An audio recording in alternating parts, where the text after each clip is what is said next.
ওই রমজানুল মুবারক মাসে 17ই রমজান বদর দিবস আমরা যারা আসলাম সকলে জবান খুলে বলি সামনে কি আসছে? রমজানুল মুবারক মাস সামনে কি আসছে?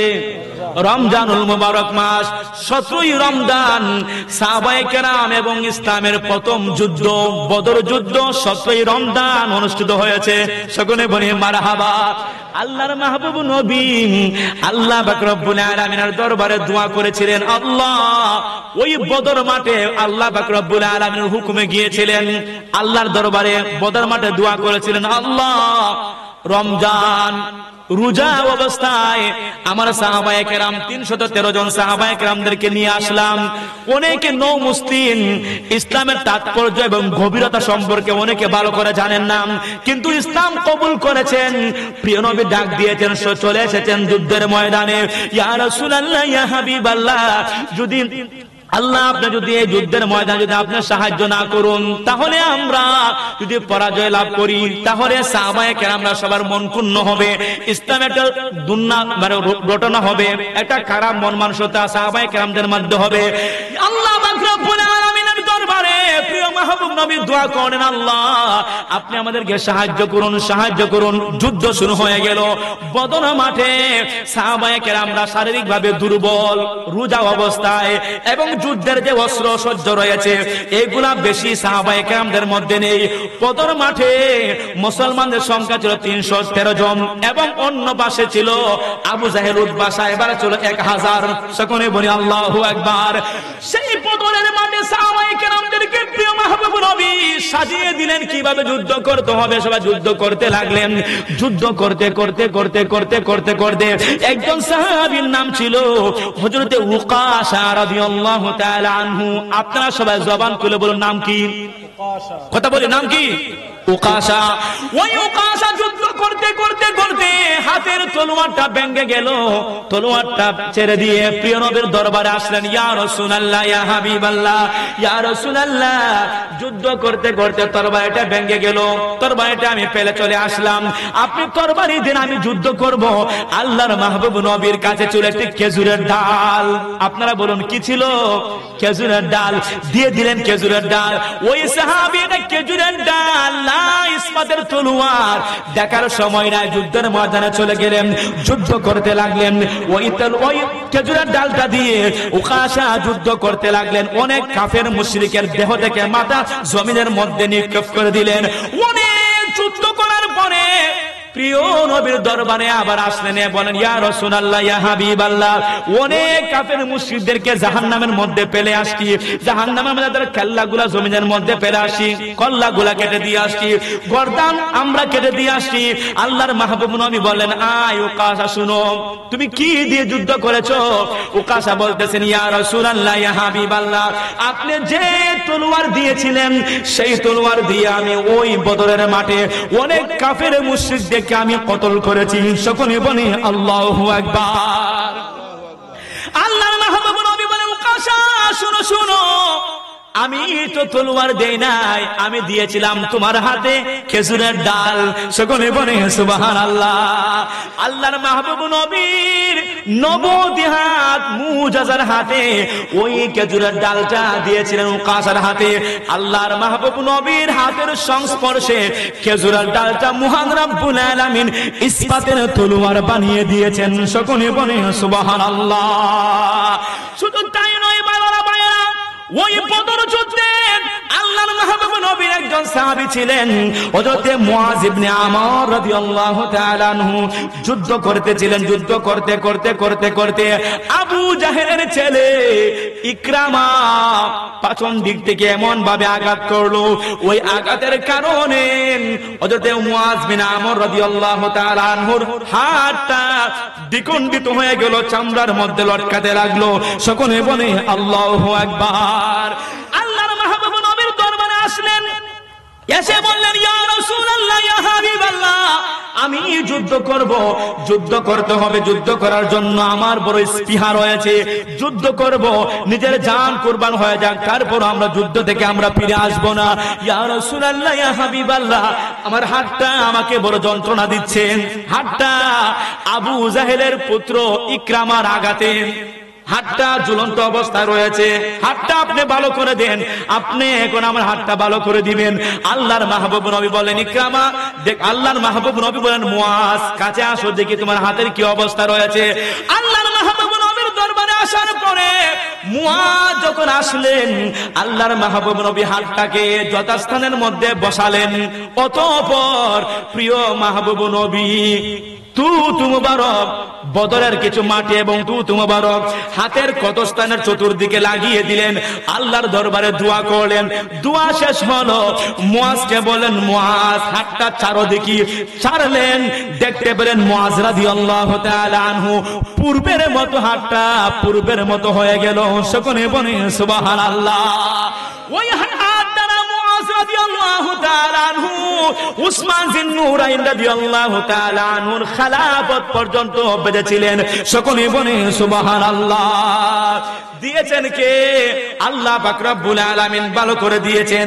উসিলা হলো আমার প্রিয় মাহবুব নবী। সকলে বলে সুবহানাল্লাহ। এই জন্য বললাম প্রিয় মাহবুব নবীর দরবারে সাহাবায়ে কেরামরা যে কোনো সমস্যার জন্য গিয়েছেন, আল্লাহ পাক রব্বুল আলামিনের দয়ায় রহমতে প্রিয় মাহবুব নবী সকল সমস্যার সমাধান করে দিলেন।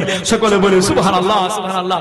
সাহাবায়ে কেরামরা ওই বদর মাঠে রমজানুল মুবারক মাসে বদর মাঠে যুদ্ধ দেখে এসে বলতেছেন ইয়া রাসূলুল্লাহ ইয়া হাবিবাল্লাহ, কিছু কিছু বদর মাঠে কিছু দৃশ্য দেখলাম। কি? আমি দেখলাম আমি যুদ্ধ করব, আমি ওই কাফেরের ঘাড়ে বা গর্দানে তলোয়ারে আঘাত করব। আমার আগে আগে দেখা গেল আমার সামনে সাদা পাগড়িওয়ালা সবুজ পাগড়িওয়ালা আরেক ভাই কতল করে ফেলছে। সকলে বলে সুবহানাল্লাহ। আমার ডান দিকে একজন, আমার বাম দিকে একজন, আমার পাছনে আমাকে আত্মরক্ষা করছে, সামন দিকে একজন যুদ্ধ করছে। ইতিপূর্বে ওই লোকদেরকে আমরা দেখি নাই বা আমি দেখি নাই। আল্লাহর মাহবুব নবী বলতেছেন এই আমার সাহাবারা শুনো, বদর মাঠে আল্লাহর দরবারে আমি নবী দোয়া করেছিলাম আল্লাহ সাহায্য করেন। মহান রব্বুল আলামিন ওই বদরের মাঠে আমি এবং তোমাদেরকে আল্লাহ পাক রব্বুল আলামিন ফেরেশতা পাঠিয়ে যুদ্ধ করিয়ে আমাদেরকে সাহায্য করেছেন। সকলে বলে সুবহানাল্লাহ সুবহানাল্লাহ। প্রিয় মাহবুব নবীর সাহাবায়ে কেরাম সেই বদর মাঠ থেকে যুদ্ধের জয় নিয়ে এসে সবার মনোবল শক্ত হয়ে গেল। ইসলামের প্রতি সবাই আরো বীর বিক্রমের সহিত তারা যুদ্ধ করার জন্য স্পৃহা মনের মধ্যে জাগ্রত হলো এবং ইসলামের প্রতি তারা আরো বেশি তাকওয়া নিয়ে চলাফেরা শুরু করে দিলেন। কিছুদিন পরে আবার ওই উহুদের ময়দানের যুদ্ধ, উহুদের মাঠে আল্লাহর মাহবুব নবী আমরা শুনেছেন যে উহুদের মাঠে প্রিয় মাহবুব নবীর দান্দান মোবারক শহীদ হয়েছে। কথা বলুন ঠিক কিনা? দান্দান মোবারক শহীদ হয়েছে। ওই উহুদের মাঠেও আমার প্রিয় নবীর সাহাবী হযরতে কাতাদা ইবনে নুমান রাদিয়াল্লাহু তাআলা আনহু ওই উনার একটি চক্ষু সেইভাবে আল্লাহর মাহবুব নবী ভালো করে দিয়েছেন। সকলে বলে সুবহানাল্লাহ সুবহানাল্লাহ। কিভাবে? উহুদের মাঠে যুদ্ধ করতে করতে করতে করতে হযরতে কাতাদা ইবনে নুমান রাদিয়াল্লাহু তাআলা আনহু উনি বলেন উনার একটি তীর এসে দুরূদ পড়েন সালাতুন ইয়া রাসূলুল্লাহ আলাইকুম সালামুন ইয়া হাবিবাল্লাহ আলাইকুম সালাতুন ইয়া রাসূলুল্লাহ আলাইকুম সালামুন ইয়া আহলে সুন্নাহ পারে আসহাবে হুজুর নজমে अरनाब है इतरत रसूलुल्लाह की सलातुन या रसूलल्लाह अलैकुम सलामुन या शुक्र बोली अल्हम्दुलिल्लाह। সেই উহুদের ময়দানে সাহাবায়ে কেরামরা যুদ্ধ করেছেন। প্রাথমিক অবস্থায় প্রিয় মাহবুব নবীর যে আদেশ কিছুটা অমান্য করার কারণে পিছুরো পরাজয় কিন্তু পরে পরে প্রিয় মাহবুব নবীর সাহাবায়ে কেরাম আল্লাহর মাহবুব নবী উহুদের ময়দানে জয় জয়কার নিয়ে ফিরে এসেছেন। সকলে বলে সুবহানাল্লাহ সুবহানাল্লাহ। কিভাবে? সেই যুদ্ধের ময়দানে আমার প্রিয় মাহবুব নবী একজন সাহাবী ছিলেন হযরত কাতাদা ইবনে নুমান রাদিয়াল্লাহু তাআলা আনহু। উনি যুদ্ধ করতে করতে হঠাৎ একটি তীর এসে উনার চোখের এই দিকে লেগে গেল। লাগার কারণে চক্ষুটা বের হয়ে গালের মধ্যে লটকাতে লাগলো। সকলে বলি আল্লাহু আকবার আল্লাহু আকবার। তখন আল্লাহর মাহবুব নবীর দরবারে এইভাবে গালের মধ্যে চক্ষুটা ধরে আল্লাহর মাহবুব নবীর দরবারে আসলেন, এসে বলেন, ইয়া রাসূলুল্লাহ, ইয়া হাবিবাল্লাহ, আমার চক্ষুটা তীরের আঘাতে বের হয়ে গিয়েছে, আপনি আমার চক্ষুটা ভালো করে দেন। সকলে বলে সুবহানাল্লাহ। আল্লাহর মাহবুব নবী বলেন, কাতাদা, আই নোমান, তুমি জান্নাত চাও না চোখ চাও? আল্লাহর মাহবুব নবীর সাহাবী আবেগ বশত আল্লাহর মাহবুব নবীর দরবারে বলেন, ইয়া রাসূলুল্লাহ, আমি চেয়েছিলাম চক্ষুটা ভালো হবো, এখন আপনার কাছ থেকে আরেকটা সুসংবাদ শুনলাম, জান্নাত। এই মুহূর্তে আপনি আমার চক্ষুটা ভালো করে দিবেন আর আল্লাহ আমাকে জান্নাত দিবেন। সকলে বলেন সুবহানাল্লাহ। আল্লাহ দিবেন আমাকে জান্নাত আর আপনি আমাকে এই মুহূর্তে চক্ষুটা ভালো করে দিবেন, কারণ এই যুদ্ধ করতে হবে, অতঃপর আমার পরিবারে আমার সুন্দরী বা নতুন স্ত্রী রয়েছে, আমার স্ত্রী রয়েছে, অতঃপর যুদ্ধ করতে হবে, আপনি আমার চক্ষুটা ভালো করে দিবেন। সকলে বলি সুবহানাল্লাহ। আল্লাহর মাহবুব নবী বলতে লাগলেন, কাতাদা, কাছে আসো। আই কাতাদা, দেখি তোমার কি অবস্থা, আমার কাছে আসো। কাতাদা ইবনে নুমান রাদিয়াল্লাহু তাআলা আনহু কাছে আসার পরে প্রিয় মাহবুব নবী বললেন, কাতাদা, দেখি তোমার কি অবস্থা। আয় কাতাদা। কাতাদা রাদিয়াল্লাহু তাআলা আনহুর চক্ষুটা যথাস্থানের মধ্যে বসিয়ে দিলেন, অতঃপর আল্লাহর মাহবুব নবীর মেডিসিন স্বরূপ থুথু মুবারক, থুথু মুবারক চক্ষুর চতুর্দিকে মালিশ করে দিলেন। অতঃপর ওই উহুদের কিছু বালি চতুর্দিকে মালিশ করে দিলেন। আল্লাহর দরবারে প্রিয় মাহবুব নবী দুটি হাত প্রসারিত করে বললেন, আই বারি ইলাহি আল্লাহ, আল্লাহুম্মা আকসিহু জামালান, আল্লাহ তুমি সৌন্দর্যটাকে আল্লাহ তুমি পছন্দ করো। আল্লাহ আমার কাতাদা ওইভাবে আরজি করেছে, তাই সে যুদ্ধ করতে হবে, তার পরিবারে সুন্দর এবং নতুন স্ত্রী রয়েছে। আল্লাহ কাতাদা ইবনে নুমানের চক্ষুটা ভালো হওয়াটা বড় প্রয়োজন। আল্লাহ যথাস্থানের মধ্যে আমি বসিয়ে দিলাম, মেডিসিন শুরু, আমার থুথু লাগিয়ে দিলাম, উহুদের কিছু বালি চতুর্দিকে আমি মালিশ করে দিলাম। আই বারি ইলাহি আল্লাহ, কাতাদার চক্ষুটা ভালো করে দেন, ভালো করে দেন, ভালো করে দেন। আল্লাহর মাহবুব নবীর দোয়া শেষ হলো। কাতাদা ইবনে নুমানকে বলেন, কাতাদা, তোমার হাতটা সরাও, আমি নবীর দিকে তাকাও, দেখি তোমার চক্ষুর কি অবস্থা রয়েছে। কাতাদা ইবনে তাকালেন, আল্লাহর মাহবুব নবী বলতেছেন, কাতাদা, তোমার চক্ষুর অবস্থা কি?